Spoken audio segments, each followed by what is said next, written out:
L'orientation d'une poutre dans l'espace. L'objectif de ce module est de présenter comment on transmet au code de calcul la position et l'orientation d'une poutre dans l'espace. C'est un élément fondamental lorsqu'on travaille avec des éléments finis de poutre de bien orienter leur système d'axes de sorte à avoir les résultats qui correspondent à la physique que l'on veut représenter. Donc, tout d'abord, on va se demander, mais qu'est-ce que c'est une poutre? Donc, il y a des éléments conceptuels qu'il faut absolument maîtriser pour bien comprendre comment on transmet l'information au code de calcul lorsqu'on veut représenter un élément de poutre dans un problème de calcul par élément fini. Donc, la poutre, c'est une structure de longueur finie. C'est une structure qui a une dimension très grande par rapport aux deux autres. Donc, c'est-à-dire sa longueur est beaucoup plus grande que sa largeur ou sa hauteur.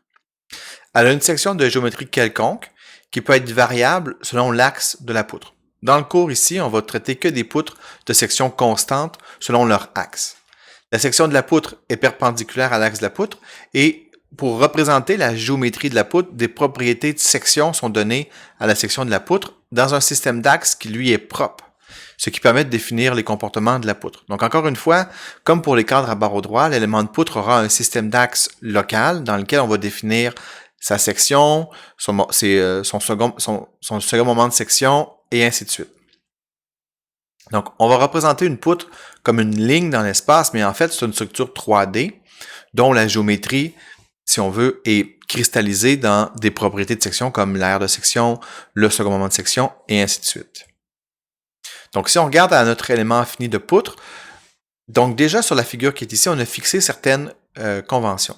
Donc, on va mettre l'axe des Z local dans cette direction-ci, l'axe des Y vertical, l'axe des X qui sort du tableau. Donc, l'axe des X, en fait, est aligné selon la longueur de la poutre. Encore une fois, ici, ce qu'on donne, c'est un système d'axe local, hein, à ne pas confondre ici avec un système d'axe qui serait global. Sur la poutre, on a aussi donc des dimensions et on a la distance entre le centroïde de la poutre et la fibre supérieure pour le calcul des contraintes en Y et même chose pour le calcul des contraintes en Z. Donc, ce qui définit la poutre, l'aire de la section, donc cette propriété-là, elle est utile pour calculer les contraintes qui sont induites par des efforts axiaux sur la poutre. Les seconds moments de section pour de la flexion autour des axes locaux Z et Y, donc IZ et Y, ce sont des propriétés qui servent à calculer les contraintes induites par les moments de flexion. La constante J, constante de torsion, qui elle sert à calculer la rotation de la poutre et aussi les contraintes induites par des moments de torsion, ainsi que les distances CY et CZ. Donc, encore une fois, ces distances sont les bras de levier qui servent à calculer les calculs des contraintes lorsqu'on a un chargement de flexion sur notre poutre.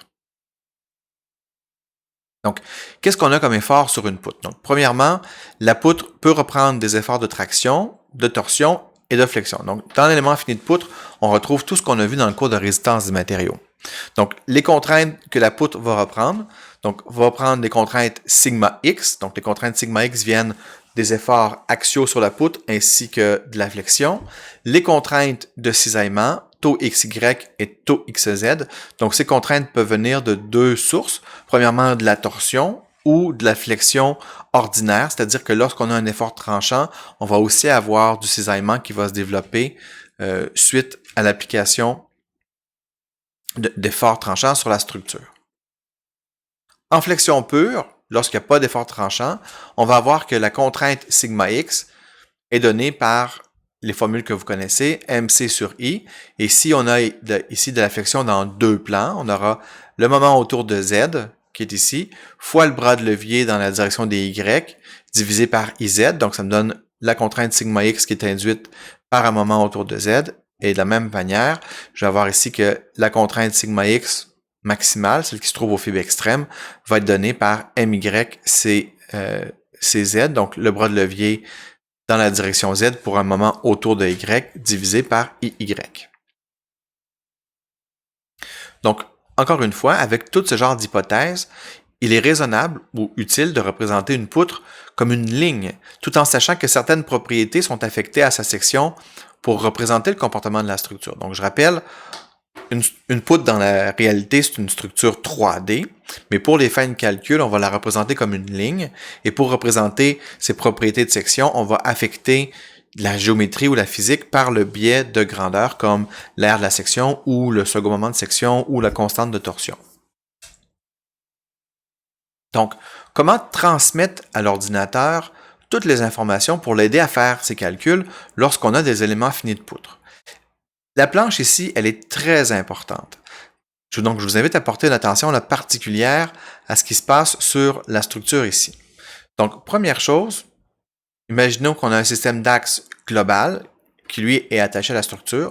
Dans ce système d'axe global-là, je vais venir attacher ma poutre. Ma poutre, elle, sera montée d'un système d'axe qui va lui être local, donc avec une barre par-dessus.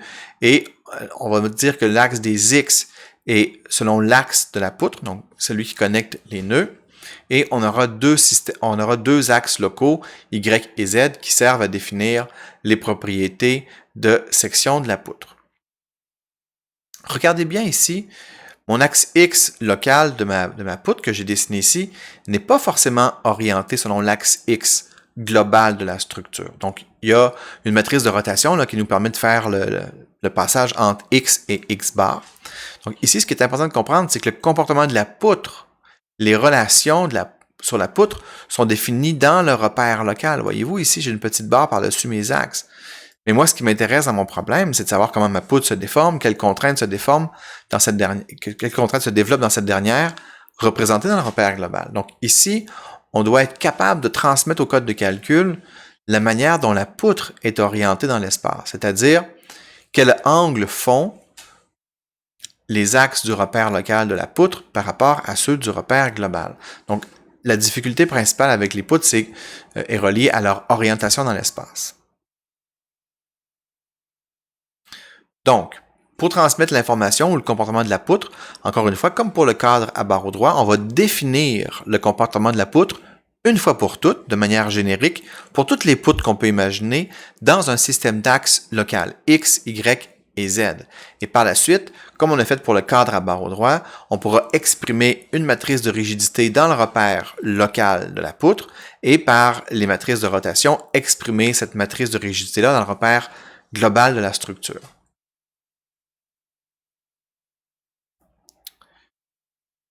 Voilà. Donc, l'avantage de cette technique, c'est que, comme je disais tout à l'heure, c'est que toutes les poutres dans la structure qui ont la même section vont avoir les mêmes propriétés de section. Et de plus, l'autre avantage de procéder de cette manière-là, c'est qu'on va avoir défini une fois pour toutes le modèle de poutre. Ce qui peut changer d'un élément à l'autre, ce sont les propriétés de section et ainsi de suite, mais la physique du problème demeure la même. Donc, ici, c'est à l'utilisateur donc d'entrer les propriétés de section. Par contre, comme chaque poutre va être orientée différemment dans l'espace, l'utilisateur doit transmettre au code de calcul comment il souhaite que la poutre soit orientée par rapport au système d'axe global. Donc, chaque code possède ses conventions pour la définition des axes locaux. Dans le cours ici, on va présenter celle qui est adoptée par Nastran. Donc, on a vu qu'on peut représenter la poutre comme une ligne dans l'espace. Donc, de quoi avons-nous besoin pour définir une ligne? En fait, on a besoin de 2 points. Donc, les 2 points sur la poutre, donc, sont les 2 nœuds qui servent à définir la poutre, nous servent ici à définir l'axe X local de la poutre. Donc, si je reprends ici la terminologie qui vient de Nastran, donc, GA, on va dire c'est grid A, donc le nœud A, GB, grid B, donc le nœud B. Dans Nastran, ou dans la plupart des codes de calcul par élément fini, l'axe X local va être pris de manière positive du nœud A vers le nœud B. Donc, comme dans le code de calcul, on a défini la position des nœuds dans le repère global, il est très facile de tracer ici l'axe X local de la poutre et connaître son expression dans le repère global. Donc, le vecteur X est obtenu par la soustraction de la position des nœuds et on trace le vecteur qui est selon l'axe de la poutre. Maintenant, ce qu'il nous reste à faire, c'est de définir les axes locaux Y bar et Z bar. En effet, parce que lorsque on place une poutre dans l'espace, donc imaginons ici que mon crayon, c'est la poutre. Donc, ma poutre est attachée ici sur 2 nœuds, mais elle peut tourner de n'importe quel angle, en fait. Donc, ma poutre pourrait tourner autour de l'angle. Donc, si je suppose ici que cet axe-là, c'est l'axe Y, il faut que je transmette au code de calcul l'information pour savoir dans quelle direction mon axe Y va pointer.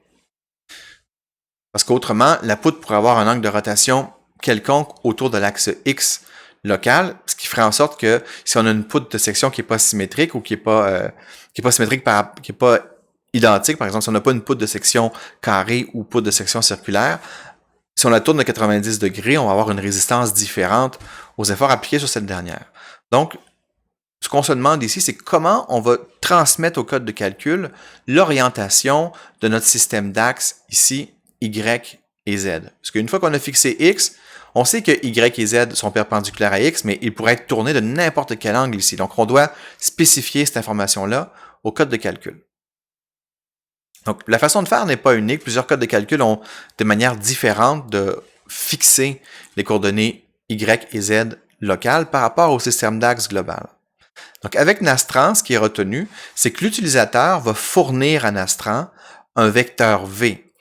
Et le vecteur V, l'utilisateur va le fournir à Nastran de sorte que le vecteur V soit compris dans le plan XY local de la poutre. Donc, vous, comme utilisateur, vous savez que votre poutre doit avoir une certaine orientation dans votre modèle. Vous connaissez cette information-là. C'est vous, le concepteur ou la conceptrice de la structure.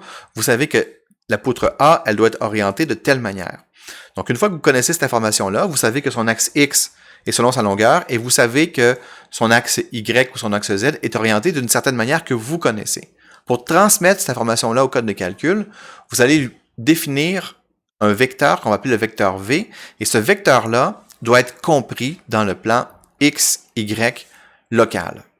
Une fois qu'on a défini ça, c'est très simple.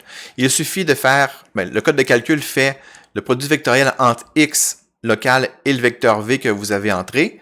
Donc, si on fait le produit de X fois V, ça nous fait un vecteur qui est perpendiculaire, qui lui va nous donner la direction des Z de la poutre. Et par la suite, l'axe Y est obtenu par produit vectoriel de Z fois X. Encore une fois, on a besoin de vecteurs normés, donc on va diviser ça par la norme du vecteur, de manière à ce que par la suite, on puisse exprimer nos matrices de rotation de manière directe pour notre élément fini.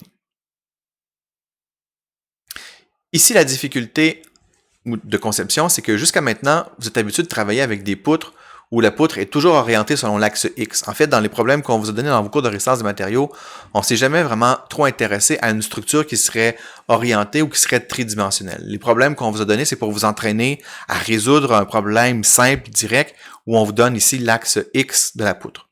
Mais dans un code de calcul, dans un problème de calcul par élément fini, vous avez un repère fixe qui définit la position de tous les nœuds. Et dans ce repère-là, vous allez avoir des éléments qui sont orientés de manière quelconque.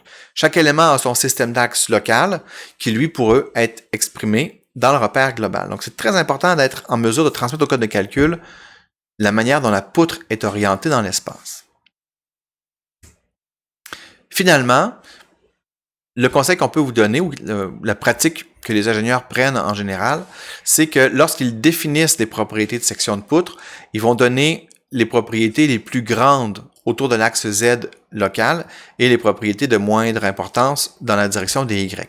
Donc, de cette manière, en général, par convention, on va prendre que l'axe Z local, c'est celui où on retrouve les seconds moments de section les plus importants. Donc, on reviendra là-dessus par le biais d'exercices et par le biais du TP numéro 1.